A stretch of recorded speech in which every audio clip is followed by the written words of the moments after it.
हरे कृष्ण। 23 अगस्त जब चंद्रयान चंद्र पे उतरने वाला है। हमें कुछ दिनों पहले किसी भक्त ने ऑर्बिट दिखाए थे कि कैसे चंद्रयान पृथ्वी के चक्कर लगा लगा के और फिर चंद्र के जो ग्रेविटी में जाता है और वहां पे चक्कर लगा के और फाइनली 23 अगस्त को उतरने वाला है। हम क्या सीखते हैं इससे? मान लीजिए जो पृथ्वी है ये भौतिक संसार है, ये चंद्रयान जो है वो हम है और जो चंद्र है वो आध्यात्मिक जगत है। हम पृथ्वी के चक्कर लगा रहे हैं, लेकिन चंद्रयान का अगर आप ऑर्बिट देखेंगे तो वो धीरे धीरे पृथ्वी से दूर हो रहा है।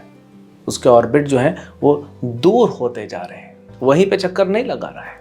तो जो हम भक्ति करते हैं या जो मोक्ष की कामना रखता है, जो साधक है, जो साधना कर रहा है, उसको भौतिक संसार से दूर होते जाना चाहिए धीरे धीरे। अगर 10 साल बाद और 10 जन्मों बाद भी वहीं पे हैं तो फिर ये बाहर कैसे जाएगा? तो हम साधना करते हैं, जो मोक्ष की कामना करते हैं, जो भी हम भक्ति करते हैं, पूजा करते हैं, वो हमें धीरे धीरे धीरे धीरे भौतिक संसार से दूर करते जाना चाहिए। और फिर एक समय आना चाहिए जब हमें उस पावर को जो बूस्ट किया, जब चंद्रयान जो है वो पृथ्वी के ग्रेविटेशन फोर्स से लेकर निकल के और चंद्र के ग्रेविटेशन फोर्स में प्रवेश किया, तो हमें एनर्जी लगाना चाहिए। और ये क्या है? ये बूस्टर क्या है? ये शक्ति कहाँ से आएगी?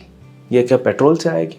नहीं, ये तो भौतिक चीज से आ नहीं सकती, ये आध्यात्मिक चीज से आएगी। तो ध्यान पूर्वक भगवान के नामों का जप करना, थोड़ा समय निकालना। हमेशा अगर हम अपने सिर्फ जॉब में, बिजनेस में ही लगे रहेंगे तो फिर कैसे हम मोक्ष की तरफ जाएंगे? क्या पूरा जीवन इसीलिए बना हुआ है? क्या हम मृत्यु तक यही करते रहेंगे और सडनली सोचेंगे कि मृत्यु के वक्त सब ठीक हो जाएगा?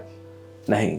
पुनरअपि जननम पुनरअपि मरणम पुनरअपि जननी जठरे शयनम, आदि शंकराचार्य जी कहते हैं। ये तो बार बार जन्म लेना पड़ेगा, बार बार मृत्यु होगी। हम यहाँ से बाहर जाने का कुछ प्लान ही नहीं बना रहे, एफर्ट डालना पड़ेगा। पहले हमको धीरे धीरे धीरे धीरे अपने साधना भक्ति से जो है थोड़ा दूर जाना पड़ेगा भौतिक संसार से। फिर एक बूस्टर, ये ध्यान पूर्वक करेंगे धीरे धीरे जाएगा। वो ध्यान पूर्वक करना, भगवद गीता भागवत को समझना और फिर अपने जीवन में उसको अप्लाई करना। और एक ऐसा मौका, भगवान तो हमें रेगुलर मौके देते, एक मौका जहाँ पे हमको एक स्टेप आगे लेना। हमको एक स्टेप में नहीं होगा, क्योंकि हमको तो बहुत दूर जाना है, वैकुंठ तक जाना है। तो कोई व्यक्ति अगर 4 माला जप करता है तो 8 माला, वो एक बूस्ट करना है, हमको फोर्स लगाना है थोड़ा, ये अंदर से प्रेशर आना चाहिए। तब हम देखते हैं कि कैसे वो चंद्रयान जो है जैसे चंद्र के ऑर्बिट में जा रहा है, धीरे धीरे धीरे धीरे क्या हो रहा है, वो चंद्र के पास जा रहा है। तो हमको पैरेलली दूर भी होना है भौतिक संसार से और आध्यात्मिक संसार में धीरे धीरे अपना सर्कल छोटा करते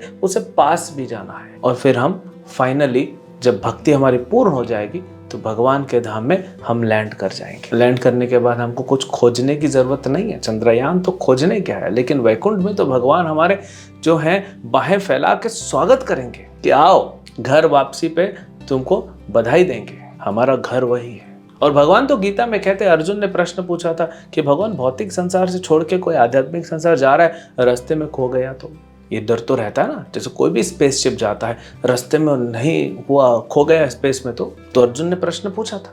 भगवान ने कहा, अर्जुन जो मेरी भक्ति करता है ना वो कभी खोता नहीं है। अगर वो भौतिक संसार से निकला और आध्यात्मिक नहीं भी पहुंच पाया, मैं हूं ना, मैं उसका अरेंजमेंट करूंगा। कोई भी खोएगा नहीं भगवान की भक्ति करने वाला। तो हमें क्या सीखने को मिलता है?